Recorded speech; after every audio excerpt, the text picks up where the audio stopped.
I don't think people give themselves enough credit or push themselves enough. I don't think they even know where the limit is. You know, I use this phrase all the time. You never know where the line is until you cross it a little.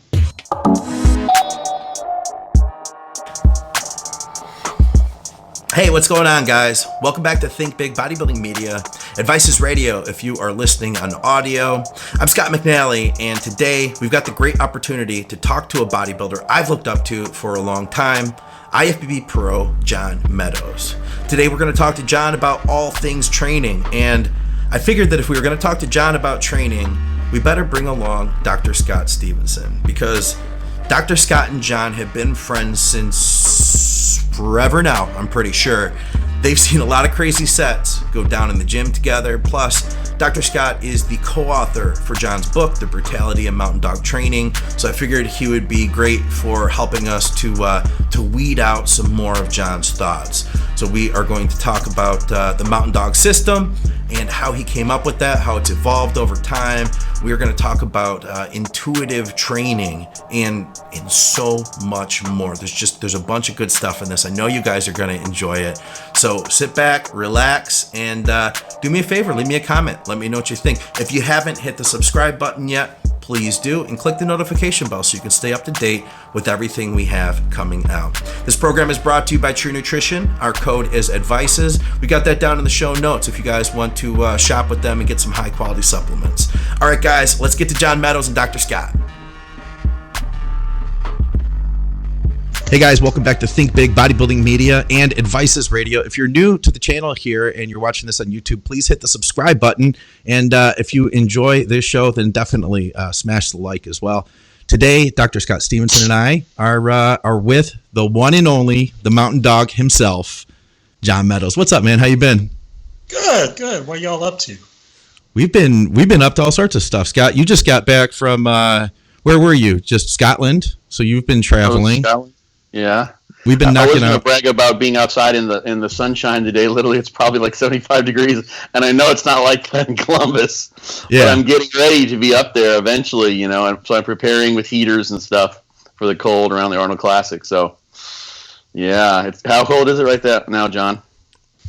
It's not bad. It's like 30s, maybe 38, 39. It's not bad. And you still have shorts on, I presume. No, I had to cover every winter. When it gets cold, I cover up my calves, and I don't train them a whole lot. And then when spring comes, I start hitting them every day, and I get them jacked up again, and then I put my shorts back on. I'm sure they shrink by maybe a millimeter or two, right? They don't like my calves. Like people, that's just genetics. No, when I don't train them, man, they shrink. Really? Really? Okay. Yeah, they shrink a lot. I get so annoyed when people just, oh man, your calves are just genetics. Like, no, they're not. I got to train them every day to get them like that. That's funny. And that's you still train them every day, literally until your feet are sore. Is that used to be the rule of thumb? I think you start. You're kidding. Yeah. No, I would do them every day, and I would take a day off when my feet start to get sore. I'd think, okay, that's probably enough. I'd probably need to back off. We always get so many different people with their idea on what calves are supposed to be, the way that we should train them. I'm not a big guy, but calves are like the one thing I have not had to work for at all. I've heard I heard Palumbo, for instance, he said, you got to go heavy and just get right into the heavy stuff, do 3-4 heavy sets, do that 3 times a week and get out. Obviously, you're hitting them more than that, John, but what would be, to start us out here today, what's your calf advice to people? What works for you? Well, I've never heard Dave say that, but it's actually very, very close to what I would say. I think you've got to really emphasize the stretch at the bottom. I've always felt like, you walk around and you're always in some degree of plantar flexion, but you're never really in a hard stretch position. So I always emphasize that. And I do like to use real heavy loads and put a heavy stretch on them. And I do keep the volume way, way down. Way, way down. So I would pretty much say the same thing as Dave, except I would do probably a little bit more, a day or two more. I would work on the stretch, and then I also like to work in the tibialis anterior stuff so that your lower leg is completely loaded full of blood. So, some kind of toe raise or something like that. So tibialis, now that's like the front? Yes. Okay. So that's, Scott, I don't think anybody really does work for the tibialis that I'm aware. Like, that's not a common thing. I've never heard somebody say like, hey, I'm going to work on my tibialis today, I mean, my perspective is a little bit blurred because I know John's been doing that, and I started doing those really actually as a part of a pump set in fortitude training. So when I train legs, sometimes when I get to the calves, I do like a calf press. Like you're like on a leg press, maybe. Sometimes the selectorized machine leg presses will let you do this. There's one I'm thinking of at one of the gyms here, and you do calf presses, and then put your feet up top, so just your heels are on the plate. Yeah. And you do basically a tibialis anterior reverse toe raise, so to speak. Huh, no kidding. So you're pulling your feet up and basically doing the leg press in that manner. Huh. And so those burn like crazy. You got to be careful though. If you haven't done them, which most people haven't, you'll get really sore really quickly. That muscle is relatively untrained for most people. Yep. So now, can you explain that, John? What's the benefit of training the tibialis when it comes to calf growth? Well, let me ask you this. Do you think there's a benefit to training bis when you train tris and vice versa? Yeah, absolutely. What do you think the benefit is? I feel like you're getting, you're getting more blood flow in. They're opposite muscles. I don't know though. I'm just thinking in the gym, if I train both biceps and triceps in the same day, I'm going to get one hell of a pump in my arm. That's for sure. Yeah. You just answered your question. Okay. You get a lot of blood down there, and I think it's very effective. I like that. It's a metabolic stress thing. The way I think about it, there's literally actually I think it's a sural artery. You don't have very good blood flow in your calves. So literally, it's not tremendous. A lot of it is dependent upon the muscle pump. Like the people get varicose veins because those valves give out, and you don't get the blood flow coming back as it should. So if you're hit the plantar flexors and then the dorsiflexors, like one after the other, like everything is just full. And if you go back and forth, do a couple of those back and forth, you're talking like your lower leg will be engorged in a way that most people never have experienced. Mm-hmm. Yeah. It's very, very effective. So the thing we wanted to bring John on today for was to talk training. We've had the chance to talk with John a few times now. Last time was before you guys were getting ready to do a seminar in Columbus. That was not this last year, but the year before. Is that something, by the way, are you guys considering doing something like that again this year for the Arnold Classic, John? No, I don't have any plans on it this time. Okay.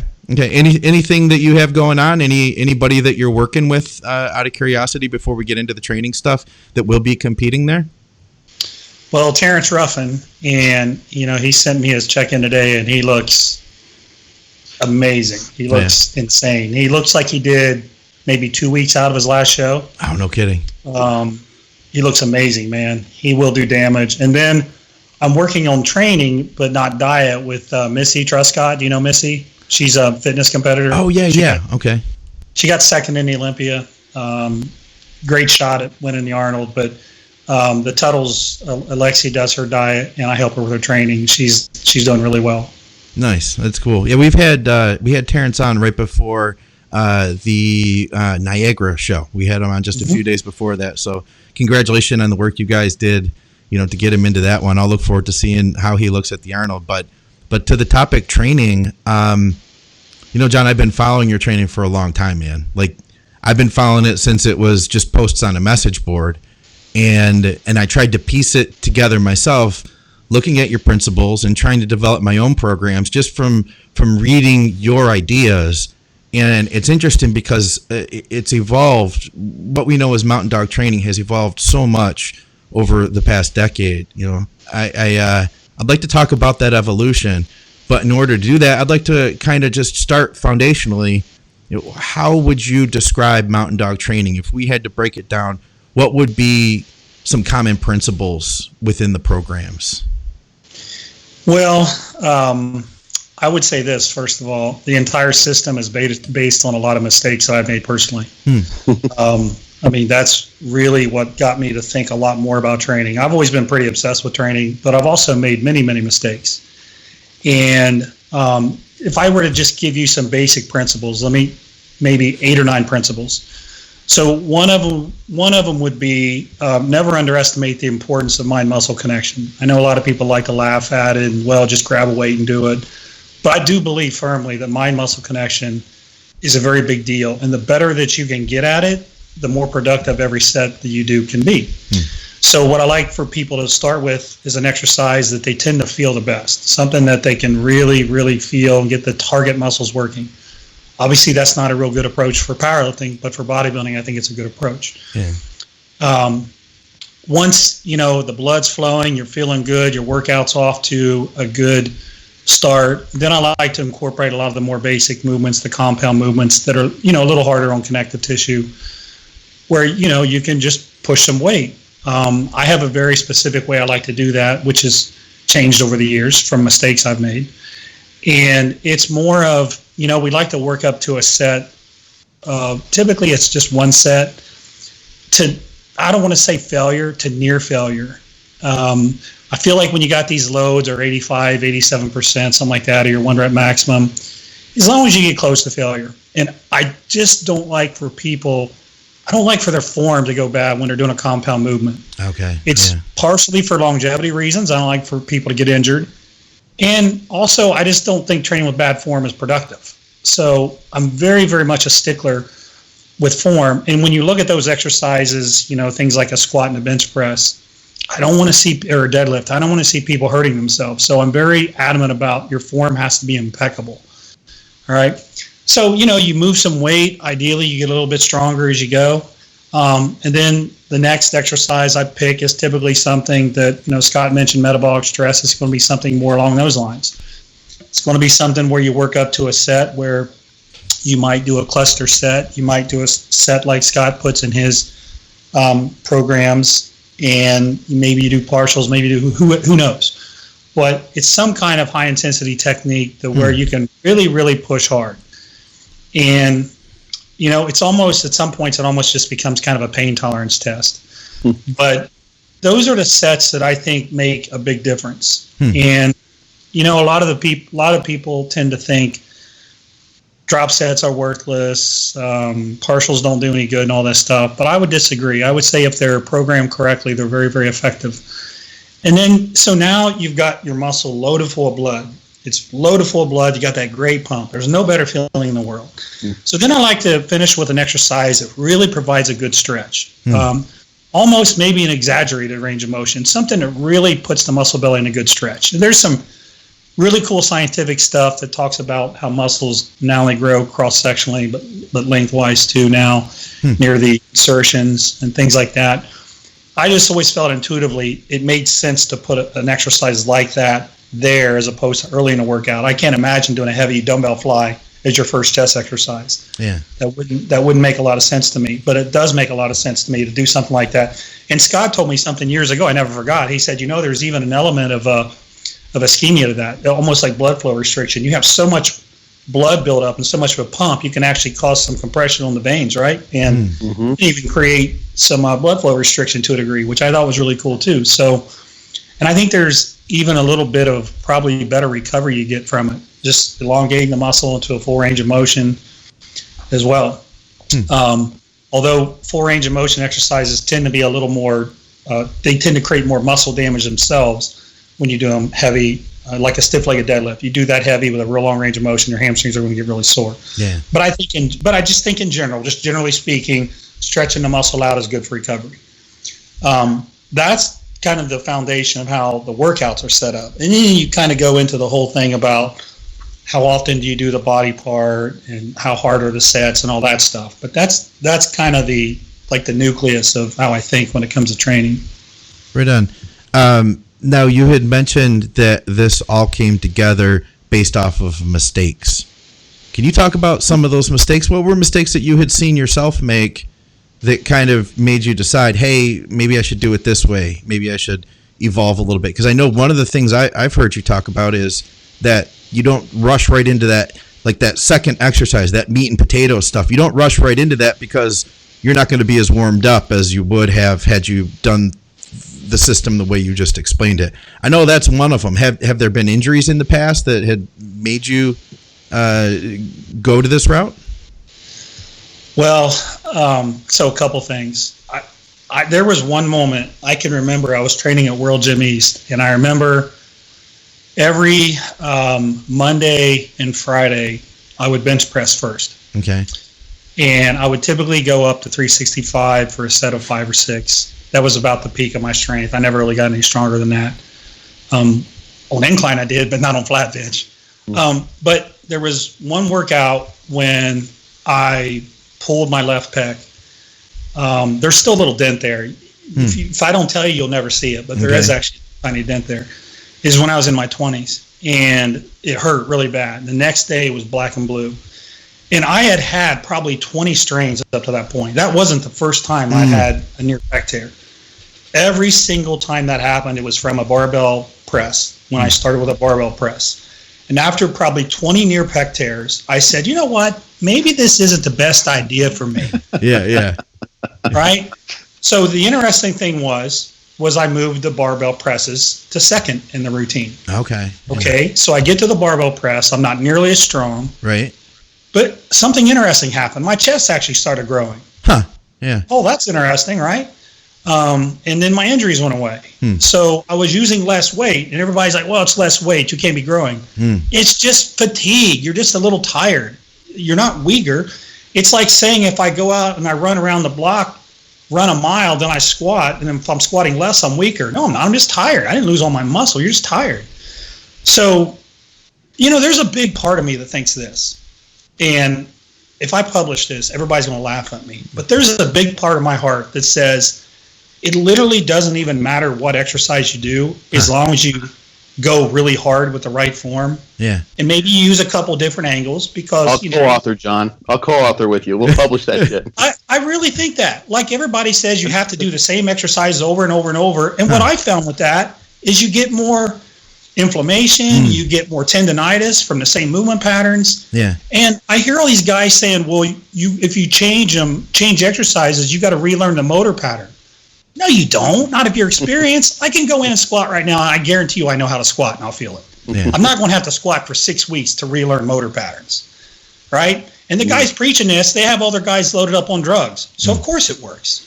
But when you actually have to think, I mean, when maybe Scott and I should write something about this. When you just think about a muscle, you're just trying to generate a lot of tension, and you're trying to drive it to a fatigued state. I mean, it doesn't matter what exercise, as long as you have that mind-muscle connection, you got the proper load.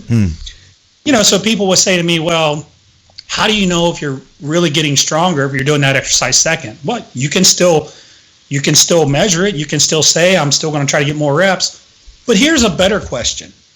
If I'm going to, let's say the target is 8 reps, and I tell you, okay, Scott, I want you to get the most weight you can for 8 reps. And if that's your target, and let's say you get to 250 and you barely get your 8th rep and you rack it. What was wrong with that? What could you have done better? Just because you write it down, it makes it better? And then the next week, I'm going to tell you, maybe I'll change it to 6 reps. But let's say I say 8 reps again. I want you to get as many reps, or I want you to use as much weight as you can for 8 reps. Yeah. Now, let's say you get 260 and you get it for 8. Okay. Is that good? Absolutely, it's good. You just got a little stronger. But what if you get 240 for 8 and you barely get the 8th rep? Was it bad? I would still say no, because you're pushing the muscle. Maybe you need to change your diet. Maybe the first exercise you did, you just got a little more tired. Maybe there's some fatigue involved. So I really, really think a lot of this boils down to that one key set on each exercise, where you simply just push and you get as many good reps as you can. I really think that. I really think we make this stuff, we got to build it all up. But I really think if you took somebody who's experienced and you rotated their exercises, now I know everybody will blast me when they hear this, and I'm okay with that. I'm old enough to not care. But I really, truly think if you took somebody and you rotated their exercises every single day, as long as they put in the right intensity, I would tell you they'll still do great. What do you mean by the right intensity? You're talking about so no matter what, how close you are to failure. Yeah, so no matter what, if it's 260, if it's 250, if it's 240, as long as I'm doing as much as I can for, in that case, that situation, 8 reps is what you're saying. And the other thing I would say is this: using exercises that feel right for you. Okay. Yeah. So there may be exercises that Scott and I love, but maybe you don't like them. Or maybe there's something we don't particularly like, but maybe you like them. So I would say that as well. When you find those exercises that you really like, work those, is what really makes a difference. And when I say intensity, so there's, this big debate, you got to leave 3 or 4 reps in the tank. That's great for when you're warming up. But in my opinion, especially when you're preaching progressive resistance and you're preaching setting PRs, you mean to tell me if your training plan is leaving 3 to 4 reps in a tank, you're going to really maximize that? Yeah. No way. No way. Yeah. I just can't see that. So one of the ways that I have changed over the years was, and Scott and I did this the last time we trained together. So when you start your workout, the first exercise, man, it takes us a lot of warm-up sets. I mean, I'm there too. It's a lot. Right? Yeah. But then when you get to the second exercise, now you don't need as many. Sure. So, whereas before, let's say I do a dumbbell press, and I literally might do 6-7 warm-up sets on the dumbbell press. Then let's say you go to an incline barbell press for chest. I used to do, if my target is 8 reps, I'll do 140 for 8, 190 for 8, 225 for 8. I used to do that back in the old days. And it's just a waste. It's just a waste. So what I might do now is maybe 140 for 3. Yeah. Maybe 190 for 3. Maybe 225 for 2. And then once I get to the weight where, now I'm in the ballpark. And then you just kind of go from there. Now, I think I'm somewhere around this amount of weight for 8. If you get 8 and you have more reps in a tank, what do you think you do? You go up. Mm-hmm. It's a built-in logbook. That's the nice thing about when you have that target rep range. The logbook is built in because you want the 8th rep to be the last rep in this case, to be the last rep you can get with good form. If you can get that 8th rep and you go, man, I know I had 2 more reps, add 5 pounds, add 10 pounds, right? It's a built-in logbook.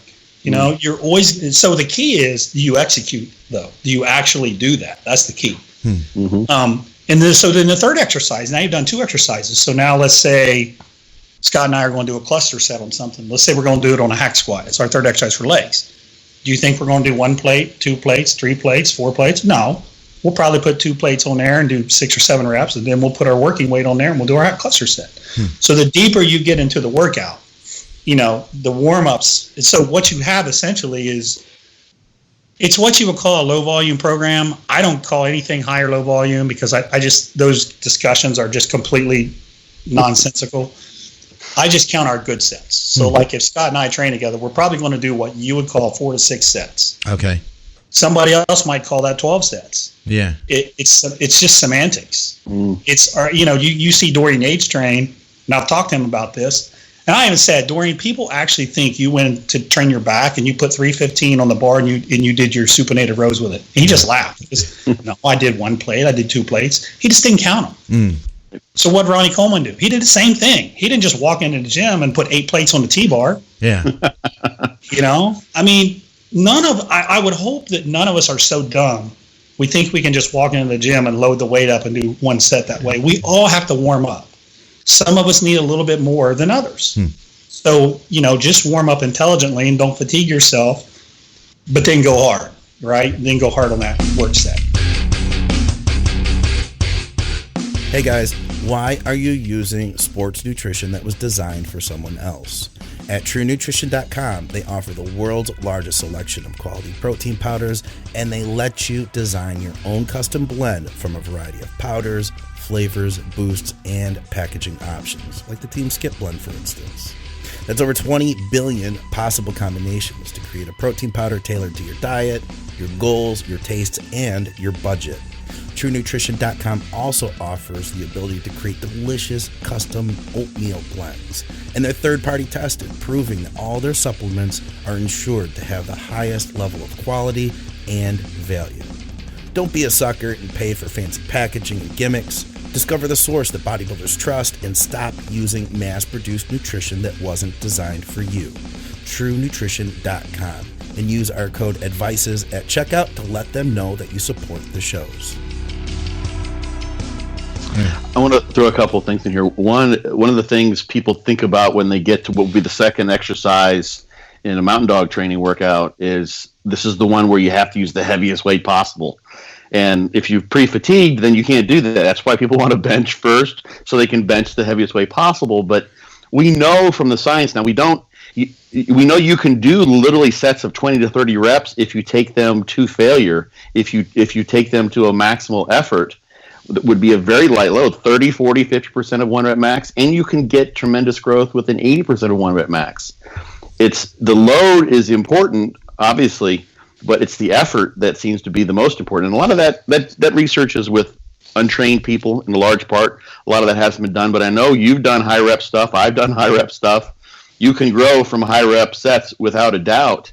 So if you've gone from, let's say, instead of using 260 on that bench to using 240, that's a very, very small loss of tension. And we can't say, there's no science that says, in fact, the science I just mentioned says there really isn't anything distinguishing those two different loads in terms of the stimulus you get. What's most important is how hard you train with those loads, how intense the effort is, so to speak, with those loads. And it's funny, there was a study that just literally just came out, is on Brad Schoenfeld's Instagram in the last week. And it's an interesting thing, because it's one of those ones that people can. It's funny that you mentioned what you said about just going in and just doing, like, picking any exercise as long as you train hard, but with the caveat that those are the right exercises for you. And in this particular study, they had one group that sort of stuck with the same exercises, used progressive overload, and the other group, I got the study, I downloaded the study, and it was like just completely random. Like everything, it was like, I think it was drawn out of a hat. They had a random number generator or something like that, and they didn't show the same progress. They didn't show the same gains from the completely random exercise selection. And it's a proof of concept scientifically that you just can't be completely random. But I would bet if they'd asked those people, so would you rather use this hack squat that makes you feel like your kneecaps are going to shoot across the room, or this leg press that has a really nice groove that you can really drive with? I'll go with the leg press. Okay, good. Now the next one, I'm going to give you 3 choices. You like this knee extension that has a nice loading curve and get you good deep knee flexion at the beginning that feels great at the top and the bottom? Or do you want to use, this sissy squat that just feels like it's just awful? You can't get your balance and it's terrible. Obviously, you have to be smart, but variety as long as you're training hard, it's one of the basic training principles. So that study literally just came out as an interesting one. But but the flaw, so to speak, in terms of practical application, is that it was just random. They just picked all these random exercises. I wish I could have seen some of those workouts. Probably would have been just absolutely like, what do you want me to do? This is just asinine. So anyway. No, that's the thing. That's right. It's got to be the right exercises. And now people are going to take that study, because I've seen it too. Yeah, and right. Now people are going to take that study and go, oh, see, you got to do the same stuff over and over, because they're not asking the next level of question. Mm-hmm. Yeah, and I mean, one of the things that I think is kind of what you have in your program, and I do with fortitude training, is you go in the gym and you pick the exercise that feels right, given like, okay, that one's, my joints aren't going to handle that, or last time I trained chest, I really bombed my lower pecs. I think I'm going to do some upper pec work this time. I'm not going to do declines every single time. You shift the load based on how you feel on that day in the workout. That's okay to do. There's nothing wrong with that, as long as you're still training hard. So anyway, those are some awesome points. And I thought of that study. I'm like, that's the one that people are going to run with. You can see it happening already. Yeah. So I think a big topic that we see nowadays is frequency. How do you figure that out? You're showing us now. So, we get into the gym. First, we get that mind-muscle connection going. We move into that high intensity. We finish with an exercise that's going to have a stretch component in it. I go home, I'm sore. How often should somebody be training that muscle group again? And how do you figure that out? Well, you train again when it's recovered. That's when you train it again. If it's not recovered, you don't train it. If it's recovered, you don't wait another 5 days to train it. Like, you train it when it's recovered. So then the question is, what does it mean to be recovered? Of course, it means to not be sore and to feel good. But then the other component you have to look at is, it depends on the type of workout you're going to do. So if you're recovered, like say it's chest, and it's been, say you did your chest on Monday, and say Thursday you feel pretty good. Like, okay, I'm not sore, I feel good.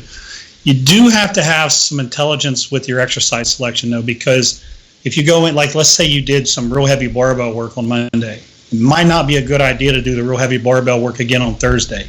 Your muscles might feel recovered, but your connective tissue is a little tricky. So if you tend to wait longer, I tend to be a little bit more okay with more of the basic stuff. But if you tend to be training with more frequency, I would advise people to be very careful. Like, don't be benching 3 times a week. Don't be squatting 3 times a week. Now, if you want to do it light, that's fine. If that's pretty much all you're doing, that's fine. Yeah. But if you're going to do leg curls, leg extensions, hack squats, and squats 3 times a week, then that better be. I don't know how you do that with crazy high intensity unless you manage the volume. But so you train when you're recovered. First of all, that's number one. There's no way around that. You train when you're recovered, and then just be careful. Just be careful with your exercises on your connective tissue. I think if you do that, you're right there. You're on the right path. The benefit with training more frequency is you stimulate the muscle more often. Yeah. So that's a good thing. But some people go, okay, well, I'll just stimulate it Monday, Thursday, Saturday. Well, it's not recovered yet, dude. You're telling me your legs are sore and you're going in to squat. Yeah. Like, do you know what happens when you train a muscle when the fibers are all torn up? They don't produce as much force. They can lead to overtraining. That's actually a big driver of overtraining, is training muscles when they're not recovered. So, and now if you want to make it even more tricky, most people have body parts that get more sore than others. Like some people, their legs get more sore than, say, their shoulders. Sure. Right? Sure. So now you got a whole nother element to your programming. Well, I'm recovered. Every body part's recovered. Now what do? Which one do I train? In which case I would say train what you think needs the most work. Or it could be, you know what? I can't do a normal split because it's taken my legs so much longer to recover. So maybe I can train my shoulders with only 2 days rest, my 48 hours, but I can't do that on legs. So now you got to get a little bit more creative with your programming, because again, the number one thing is recovery. And if there's different recovery rates among your body parts, you've got to kind of alter how you're doing it. And to be 100% honest with you, my training split is what is the least sore. I'm only going to train something that's not sore and it feels good. Whatever is right there when I wake up. Oh, no kidding. Okay. So I went into the gym today. My legs are the least sore. They're not sore at all. They feel good. If they were sore, I wouldn't have trained them. So I did legs. Now, if nothing's sore, my recovery's off the charts, then what I do, my next question is I ask, what do I need to work on the most? Okay. So I'll prioritize that ahead of something that maybe doesn't need as much work, right? So I literally train what I feel is ready to train the most. And if it's the answer to that is multiple body parts, and I'm going to train what I think I need the most help with. So what you're talking about, this is not something you're saying is on paper. This is an intuitive method that you're looking at. Very intuitive, yeah. Yeah, I mean, eventually I'll put something like that on paper, but it's really, like Scott and I, man, we've trained for decades. And it's hard to give somebody who's been training for 2 years a program like that. A lot of times you're just going to confuse them. Like, well, I don't know if this is too sore or if this is not sore enough, but I really do feel like eventually everybody should get to the point where this is all intuitive. Eventually it should get to the point where it's all intuitive. That's what I get from you too, man. Like with your training and the, I watch your YouTube and I even before you were doing all the videos you do nowadays, you've always had a lot of creativity in the gym. You're coming up with ideas of your own. Can you talk about that? Because I feel like we can get so stuck on following something that's written in front of us, and to come up with some of the ideas you've had, you couldn't have been. You just had to have loved it. You had to have been playing. You had to have been figuring out what worked for you. Well, when I was in college and high school, I was sitting there writing down workout routines during the lectures. And like the teachers was like, "Oh, John, he's so diligent. He's taking notes." Like, no, not really. I've always been obsessed by it. And I was training over at Gold's in 1999. And I remember Jim Seitzer coming in. Jim is a former Mr. America, and he actually worked with Mike Francois many, many years ago. Back in Greg Gonzalez's day. You probably don't know all these old guys, but Jimmy watched me train for a couple months, and he goes, "I've never seen somebody that's creative as you. Like, you can literally, every problem you have, you think about how to solve it instead of just doing." Let me turn this off. He said, "You're the most," and he was working with Mike. He hadn't worked with Mike, and he said, "Man, if Mike would have been that creative, I think we could have made him Mr. Olympia." But to me, my end result is what I wanted. So if I had to change what I was doing, I was okay with that. So like, I liked the bench press first. I enjoyed that, but I realized it wasn't a good idea for me. So the question is, okay, what do I do? Yeah. And, that's how it's always been to me. I've come up with a lot of exercises over the years that I think a lot of people do. I get tagged in probably 5-10 different exercises every day. I learned this from John, and they're little different variations, the partial side laterals or all the different rowing movements we do, a lot of the unique stuff we do. That stuff was created to solve a problem. If things were going well for me, then I wouldn't need to change anything or do anything special. But my back, for example, was horribly underdeveloped. It was terrible. I was doing tons of chins, bent over rows, and deadlifts. That's a recipe for mass, right? That's how you get a big back. Sure. Well, it didn't work for me. It gave me great traps, great spinal erectors, and good biceps. So, look, I fully understand lightening the weight and really feeling it. But by the time I felt it the way I wanted to feel it, I had 140 pounds on the barbell doing a row. So I never really, those things didn't really work the way I wanted them to work. So I'm like, let me try this. Let me try this. Let me try this. Oh, that one I really felt, like the one-arm barbell row. I was at a California Fitness, right? The commercial of all commercial gyms. I don't even know if they're still around now. I think they might be called something else. I just bent down and said, there's a little, like, it's forcing me to be at an angle. Let me try that, because the dumbbells swing. Let me just try that. It's like, oh, wow, man, I really felt that in my lower lat. That feels really good. And that's how it was with a lot of these exercises. And there's a lot of them I've done that I didn't do. I thought, well, that was stupid. Why did I try that? Yeah. I don't write about those. Those don't get filmed. Those will get on YouTube. Yeah, nobody knows about all the dumb things I've done. So I've got a lot of those too that I never published, so to speak. But you are the master of using the leg curl machine. Yeah. 100%. So that's kind of how it was, Scott. It's just, I had to solve problems. I'm not going to sit here and tell you I have bad genetics, but I also would tell you I don't have Flex Wheeler genetics either. I had to put a lot of thought into solving problems and doing things a little differently. And I was very fortunate too. I was also around people that really pushed me to train hard. There were two guys. My very first coach, Mike Matson, was incredibly intense. And his message to me was always intensity over everything, man. And great coach. Still we're great friends to this day. And then when I moved to Columbus to train, and there was guys at the gym, all the big champions that trained at World Gym East, which was the legend gym here.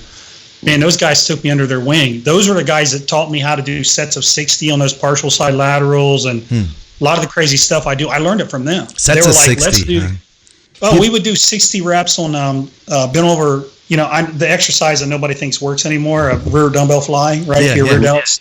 Yeah, all of a sudden they don't work your rear delts. And then the heavy side laterals, everybody, people now see them, they go, you're not using a full range of motion, that's useless. Okay, just try it. Just grab a heavy pair of dumbbells and just swing them out a quarter of the way and just do 25, 30 reps like that. Tell me how you feel. I've never felt my shoulders like that in my life. Okay, maybe you stimulated something, right? So just little things like that. So I thought that way, plus I was exposed to creative people. Anytime somebody has showed me something, I've always tried to give them credit for it, for teaching me. And I'm still like that now. I'm still, trying to figure things out, man. I'll be doing that for many, many, many, many more years. Yeah, that is a unique aspect of something I've always seen, whether it be through watching your videos or, having followed your stuff, through the years. Kind of, I guess what I'm thinking too is I feel like one of the things I think I see people doing nowadays, and it's easy to get caught up into. I feel almost it's easy to feel paralyzed by thinking yourself out of something, Like you said, that dumbbell lateral raise, it's not supposed to work like this. It's not, that doesn't sound right. I've heard people tell me the opposite, that you need to, it's the top range. That's where you need to be. That's where the actual shoulder's getting activated. Well, yeah. So it's like, I feel like there's so much knowledge out there that it could almost shut you down from trying something like that. Listen, right now, one of the things that drives me crazy is we are 100% locked into strength curves. Scott, Dave, Tate, and I have been talking about strength curves for 10 plus years. but it doesn't mean every single exercise you do has to be a perfect strength curve. Sometimes it's good to have to fight through a rep and dig down deep and fight through it, not have a perfect strength curve. That's good sometimes. And it's a different kind of stimulation. But to your point, when you're talking about shoulders, when you're up here, hey, listen, I love doing that stuff, but it doesn't mean every single exercise you do should be that way. And I find that a lot of people preaching this stuff, they really should put on a lot more muscle before they become experts. You see guys talking about shoulders and arms and legs, and like, dude, you don't even have any arms. You don't even have any legs. Like, I'm not trying to dismiss the analytical component to it. Of course not. But I would just, like, if you're going to, I can sit down and have a conversation with you about how I built my arms. My arms sucked for many years. And I put 2 inches on them when I figured out a lot of things with arms over the course of 2 years. So I had to figure something out. And, I looked at guys like Rich Gaspari. Rich Gaspari, he didn't have like over-the-top Lee Haney or Flex Wheeler genetics. I respected him. He did a lot with what he had. Yeah. Tom Platz, of course he had ridiculous leg genetics, but look at the intensity he brought. Oh, yeah. Like, look at the thing, like those are the guys that I looked at. When I tried the stuff that Lee Haney was doing, and by the way, Lee Haney is like one of my favorite people in the world. But when I tried the stuff that a lot of these genetically gifted guys do, it didn't work for me. So I looked at guys like Tom Platz and Gaspari, and what are those guys doing? Yeah. And you know what you'll find with those guys? They were training very intensely. When you and listen, I followed their training all since the 80s. So I'm watching these guys train in the 80s because we had ESPN back then. And, oh, yeah. And I was reading all their articles in magazines, but those guys trained hard. They trained really, really hard. The guys that I wanted to emulate, they trained really hard. So, anyways, I know I'm off on a tangent, but no, this is important, John. Like, if you think about this, like, just to connect some things that as you're talking, if there's so many things that can make muscle grow. I posted something about compensatory hypertrophy, an animal model that produces tremendous growth, and it can actually happen in people too. You can look at like wrench monkeys, mechanics who spend all day doing that, and their forearms are gigantic. Dave Henry, when he's a drummer, when he plays a lot, because he's working the bass with his foot, his tibialis anterior is gigantic. You can see that on stage. There's so many different things that are outside the box. So if you're trying to figure out, working with volume landmarks and your number of sets, and you're like picking apart the numbers to fit it into the traditionally accepted or nowadays accepted box of how you piece together a program. Well, what do you do with the 60 rep set? Of silent. What do you do when you want to put 2 1/4 on the squat bar and set the kitchen timer for 10 minutes and get as many reps as you can? Like, how does that fit? Like, those are the outside of the box things that seem to distinguish the people who, like you said, like Gaspari and Platz, people who have just, despite their genetics, have pushed maximal muscle growth, and they're doing things like all the things like the intensification techniques, drop sets, even cluster sets. Like, those can't even be like, those aren't even a known factor in the equation of sets times reps times load that most people use. Like, that's so simplistic. It's kind of like I'm busy outside playing with my RV, like trying to wire stuff up and like trying not to get killed in the process, and I know what positive and negative is and when not to touch live wires, but there's capacitors and resistors, and I've been playing with relays. There's so much complexity to this. So using just sets and reps, and even reps in reserve is a phenomenal factor to consider. But even just using those, that's really like, that's loading 101 in the context of all the things that can come into play. And then when you've been doing it, like you said, for decades, to some point in time, it's sort of an art form of intuition where you figure out, it's like, okay, today we can do a challenge set. Today we're gonna like we did when training at the Elite FTS compound with Dave way back when, and we did that deadlift. I think it was the PhD versus meathead thing. That was a blast, and we didn't know what we were gonna do. Dave just started throwing chains on the bar, and we just kept on going until we got to something that felt like it was gonna be heavy as hell, and we went to town. It was a blast.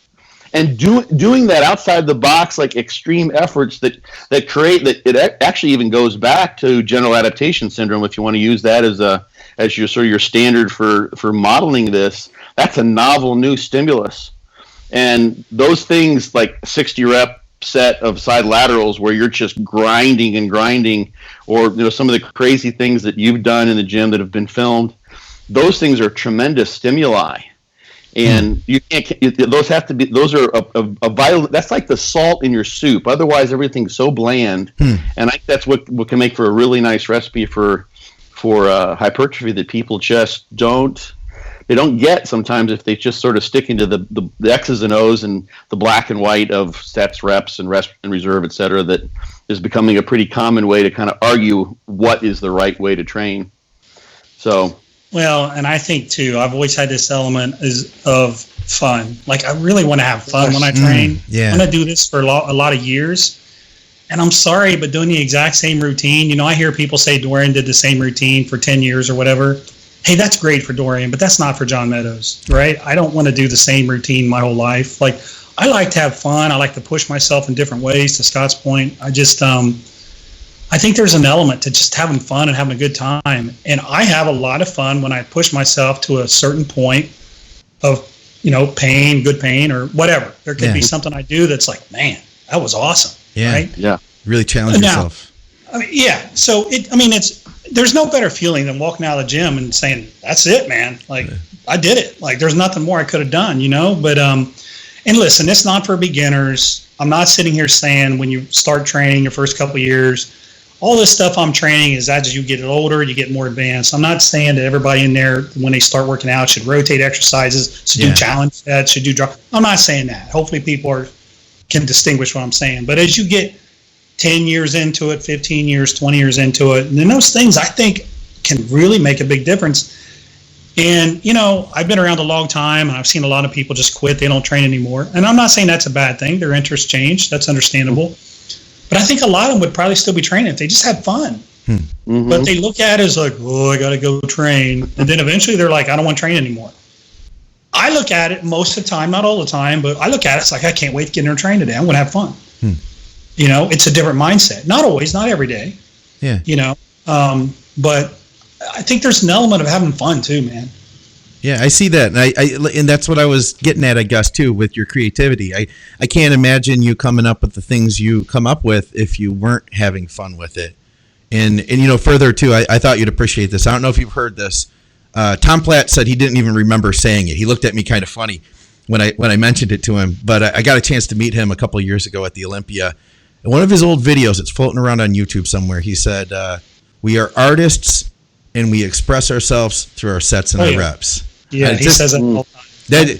Yeah, I'll tell you that reminds me a lot of where you're coming from too. Who was somebody that was so super inspirational, super exciting that you trained with? Since you became the Mountain Dog, because you have access now. You have trained with Tom Platz, I believe, right? Mm-hmm. You've trained with him, and we talked about you guys mentioned training over at Elite with Dave Tate. Man, I've seen some of those sets. Some of those sets that I've seen Dave Tate do in a particular leg workout that you guys did, there was a squat superset with a belt squat.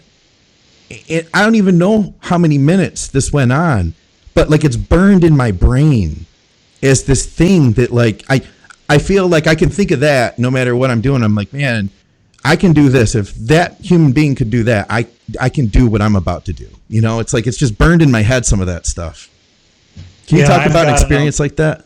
Well, so a little bit of the Elite stuff. So I was, when I trained with Dave, I think that people observing what we would do, I think if most people listening to this or watching this, for example, I think if they saw what we were doing, they would probably all be in agreement that we were doing too much. Now, but I'll say this. Yeah. When I was training with Dave, I made phenomenal progress, and we typically train legs on Saturday, then it turned into back. But my legs got well over 30 inches. They grew a lot training there. And I made tremendous improvements in my back. In fact, I'd love to send you some pictures of after I trained there for a couple of years. I had made tremendous progress. And it kind of made me rethink what we're capable of. Like a lot of the stuff, and Scott trained there, he knows, a lot of stuff we did, like the very first set of Bulgarian, the drop set of death. You know who did that? It was me and Scott. No kidding. You're kidding me. You know how that came up? But that's famous now. I get tagged on it 50 times a day. Yeah. Do you know how that came about? No. I was sitting there at Elite FTS looking at Scott, and I was thinking to myself, what can we do to really F ourselves up? Like, that's the origin of it. So you weren't even thinking like, what can we do to get the biggest today, Scott? That wasn't on your mind. You're like, what's the biggest challenge? It's let's get so much blood in our legs. It feels like the skin's going to rip off. Let's see how much pain we can take. Yes. And, and the result of doing that was incredible. Like, I've never felt that before. That level of pain was on another level. Yeah. That was on another level. And that was just literally just sitting there thinking, man, that's a painful thing once you get up to a lot of reps. What if you found a way to keep going? And then what if you held it there and did the ISO hold too? Yeah. Let's just do it all. Right? So, that day, John, I think we did some sort of a crazy hamstring glute bridge type of thing. One leg at a time. Yep. Yeah. I mean, it was like 5 minutes a person to go through that. And then I know we did the Romanian split squats as well, and there might have been something in between there. And I think we also went and got on the hack squat and did like a Widowmaker type set too. Oh, yeah. At the end. Yeah. So it was like those three things would have been like considered challenge sets for lots of people, especially the second two, the latter two, the Bulgarian and the Widowmaker. And there was more to it. Did we do some reverse hypers or something? Oh, man, it was endless. It was endless. It was... I remember, I don't coach people to do this anymore, but I remember doing drop sets on the squat itself and then going over to the leg press and doing an ascending set. So that's when you put on some weight, do some reps, put on some weight. You do it nonstop until you get up to as much weight as you can. Yeah. And, we got all this weight on here. Now we got to do a drop set to come down. And then, it's right beside the hack squat, so we might as well do the hack squat. And then it's, we really haven't done any knee extension. We might as well do some drop sets on the leg extensions. Well, we really haven't done any lunges. I mean, that's what it turned into. And every exercise had a brutal end set to it. And again, most people would say that's overtraining. And for most people, it might be. Yeah. It probably would be. But for me, it was what I needed. And I do think people don't give themselves enough credit, providing their nutrition is good, their rest, all that stuff, right? I don't think people give themselves enough credit or push themselves enough. I don't think they even know where the limit is. I use this phrase all the time. You never know where the line is until you cross it a little. Yeah. And I don't think people how are you going to know where the line is when you're doing 3 or 4 sets in reserve every set? You don't even know. In fact, I would tell you what you think is 3 or 4 reps in reserve might be 7 or 8 reps in reserve. Huh. Because it's hard when you're at the 3, 4, 5. It's hard to know exactly how many reps you have in reserve. Yeah. As you get closer to failure, okay, I probably got 1 more or maybe 2 more. But when you start doing 3, 4, 5, 6 sets and reps in reserve, man, it might be 10. Yeah. There's so many sets I guarantee you, Scott and I have done where we thought, man, there's probably 2 reps left in reserve. You know what? We got 6 more. Just from the mental push. And I just don't think people understand the value of doing that push intelligently and not hurting yourself.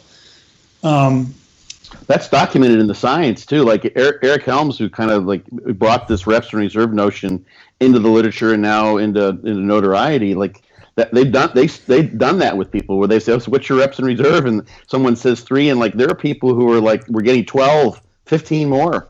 Yeah. So those are untrained individuals too. So you get better at estimating that the more experienced you are. But that's absolutely true. And it reminds me, we keep on bringing up Tom Platz. His thing is 5. Give me 5 more. Yeah. You go into he's like, give me 5 more, and he'll give you three of those. So you get 15 more reps. Yeah. And you do that partly because it's Tom Platz in front of you, but there's so many things, like you said, that are deep within us that we're capable of, but it's just the motivation. Having enough screws loose to tap into that and really want to make it happen is what matters. So I like that. And I think the guys who aren't, at the top of the genetic food chain, I think this is even more important for them. If you want to get close to your genetic ceiling, then I think this becomes very important. So, John, I have a question back to the notion of frequency and volume. Everyone seems to be talking now about, using volume as a main way to sort of drive muscle growth, trying to train with as much volume as possible. And the thing that you're going to run up against if you train hard, of course you've been training for years, is that your volume is going to be limited by the simple fact that you're training so hard that you can't do a ton of sets with that kind of volume. And so I would be interested in just your thoughts on that, just in general, and then specifically on this solution, which I think is a good one, especially for someone who wants to do like a push-pull leg split, and they find that their upper body recovers more quickly, or some muscle of their body recovers more quickly than the legs. Simply adjusting the volume down in the legs, and so the volume is less, the frequency stays the same. You can train with a lower frequency to adjust the total volume over a long period of time, or simply train with a lower volume at a certain frequency, and it does the same thing all in all.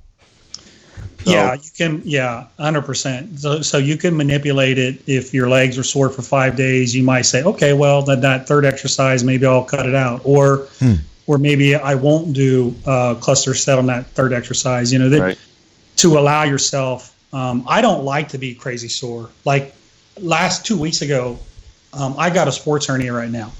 So a lunge is very painful for me, but I'm to the point now where I can actually do a body weight lunge.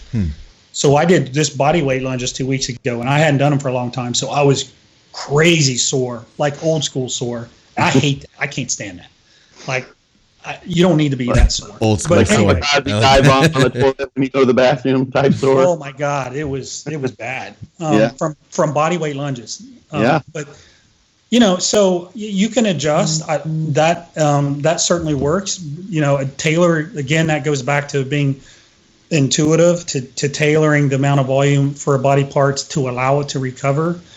I do like the working up to a hard set, but honestly, there are times too when I just feel like, you know what, I need to ease back a little bit. Like I don't have it in me today to do a cluster set. Yeah.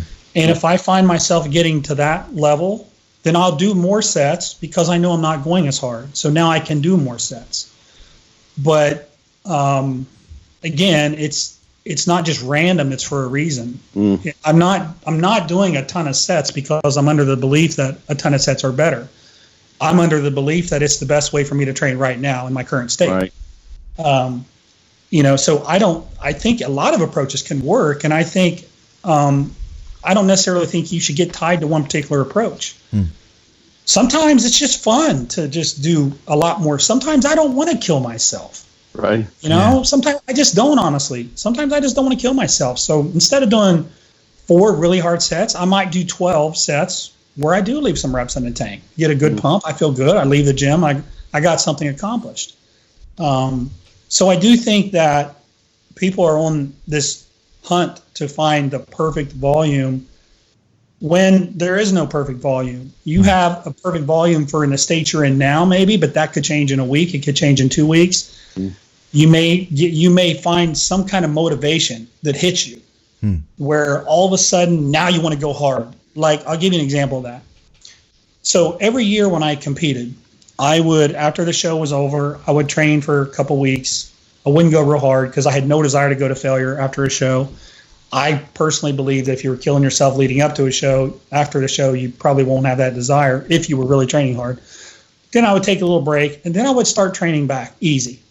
And I would just keep training easy. And I didn't put any pressure on myself. And every single year, I could be driving to the gym, I could be listening to a song, I could be watching a movie, and something would click. And it was like, okay, it's time to go now. And when that clicked, I would go, bam, I'd go back in the gym and I'd start killing myself. But I never forced it. I'd always let it come to me. And it always did. It always did. And honestly, the first year it didn't come to me was 2018. And you saw I didn't compete in 2018. Because it just didn't come back to me until like late in the year. And this year it's been good. I have that. But I did that. I used to just, and my point in telling you the story is just that there's times when you're going to turn it on and you're going to do awesome. And then my batteries are a little bit low here. I got some time left. All right. So there's times when you're going to not feel like going nuts. That's okay. Just get in there and do some work. That's okay. And then there's times when the switch is flipped. Like, bam, it's time to go. And when that switch flips, man, take advantage of it. Push yourself as hard as you can push. That's great advice. That's Scott, is there anything else that you want to ask John? Anything that you feel that we should cover with him before we go? Well, the thought I had when John was talking about sort of like that's an intuitive approach too, is it's connected with this being fun. Like it should be something you want to do. So if like let's substitute weight training for playing Monopoly, and like you don't want to play Monopoly, you don't want to play Monopoly. Like maybe you just want to play checkers or something else, but you don't have to deal with all the the different monies and all the complications. But sometimes you like really want to dig into that. You can imagine how horrible it would be to be forced to play Monopoly when you don't want to play the game. Like every second would be terrible. Yeah. And I think people do that sometimes with themselves. They feel like they have to force themselves to do something they don't want to do, and they take the fun out of it. And eventually they'll just sap your motivation. Those are the people who don't end up training very much, or literally don't. You have to have that time when you step back after a show or whenever your motivation isn't there, in order to regain the motivation that you need to actually make progress. Otherwise, it's like you're continually like trying to run the car when the tank is empty, and you never give it time to fill back up, and you're never going to get to your destination. So there's a lot of wisdom, even if it means taking a month off. And of course, if you never come back, then you never come back. It wasn't meant to be. But being too OCD and like forgetting about the fun that it should be to go in the gym and train for a pump or train like a maniac is the one thing that people can kind of miss out on, because they get so obsessed with getting from point A to point B, they forget to enjoy the journey, which is about having fun while you're training, at least in my opinion. So, yeah, I think that's good advice. Well, let's let John get out of here. His battery's about to die. John, this is you got to understand, man. This is a huge pleasure for me. Like I said, I've been learning from you well before you knew who I was. That's for sure, man. It's been a decade plus that I've been following along with what you've been doing, and you've influenced me. You've helped me to become more creative in my training, whether it be in the way I execute other people's programs or, just in the training that I put together myself day to day, man. So I want to say thank you. I really appreciate it. Oh no, man, it's my pleasure. At this point in my life, I'm trying to get to Maslow's hierarchy, to the top of the pyramid, where it's self-actualization and that's helping others and having a good impact on others. So it makes me feel good that I've at least contributed positively in some way. So thank you. Absolutely. And guys, of course, if you want to check out more of what John's doing, I'm sure everybody already knows, but if you don't, check out Mountain Dog 1 over on YouTube, Mountain Dog 1 on Instagram. And is it Mountain Dog Diet is your website? Yeah. .com. Yes. All right. Cool, guys. We'll check all that stuff out. Scott Stevenson, John Meadows. Guys, this has been a hell of a pleasure. I really appreciate you both. Thank you, John. You. Stay warm, buddy. Buddy. Buddy. Buddy. Buddy. Buddy. Buddy.